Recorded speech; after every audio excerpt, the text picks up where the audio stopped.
ஆன்மீகத்துக்கு அதனுடைய தத்துவத்திலிருந்து தான் வருகிறது. அந்த தத்துவம் மற்றவர்களுக்கு தெரியாததல்ல. அந்த ஒன்னஸ் ஆஃப் ஆல் பீயிங்ஸ், ஒருமை அனுபவம் என்பது எல்லாவற்றுக்கும் பொதுவான ஒரு பொது மரபு. இந்து தத்துவம், இந்து கலைகள் தனியே ஒரு மரபினருக்கு மட்டுமாக இல்லாமல் அதனுடைய ஆள் தத்துவம் பொதுமை சார்பாக இருக்கிறது. Hindu art is not merely Hindu, but universal and human universality. அல்லது மனித பொதுமையை அதனுடைய சார மெய்யிலிருந்து பெற்று அதை அனுபவபூர்வமாக, ஆத்ம அனுபவமாக கருத்து பரிமாற்றம் செய்கிறது. அதுதான் மிக முக்கியமான ஒரு விஷயம். அந்த பிரபஞ்ச ஆத்மாவையும் தனிநிலை ஆத்மாவையும் ஒருநிலை ஆத்மாவாக காணுகின்ற ஆளுமை அந்த மகா கலை அனுபவத்துக்கு வருகின்றது.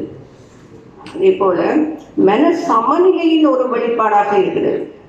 எல்லா சிற்ப சாஸ்திரங்கள், இந்திய கலையினுடைய இலக்கியத்தை பார்த்தோம் என்றால் மிக கடல் போன்ற பரந்த பரப்புடையது.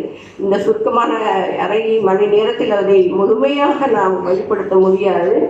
அந்த ஆழ்தள மரபுகள் எல்லா துறைகளையும் உள்ளடக்கிய ஒரு மிக தெளிவான சாரிய விளக்கங்களாக அமைகின்றது. அதே போல் அதை இந்த மகாநாட்டின் கருப்பொருளே பன்முக பார்வை என்று அமைகின்ற பொழுது இன்டர் டிசிப்ளினரி அல்லது பல்துறை ஆளுமையோடு அந்த கலைகள் வெளிப்படுத்தப்பட வேண்டும் என்பது மிக அடிப்படையாக இருக்கிறது.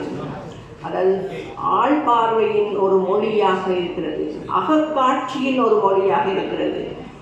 அதாவது இன்றைக்கு இருக்கின்ற கல்வித்தளம் இன்றைக்கு கூட சாதாரண செகண்டரி எஜுகேஷனில் கூட அழகியல் ஒரு கட்டாய கல்வி.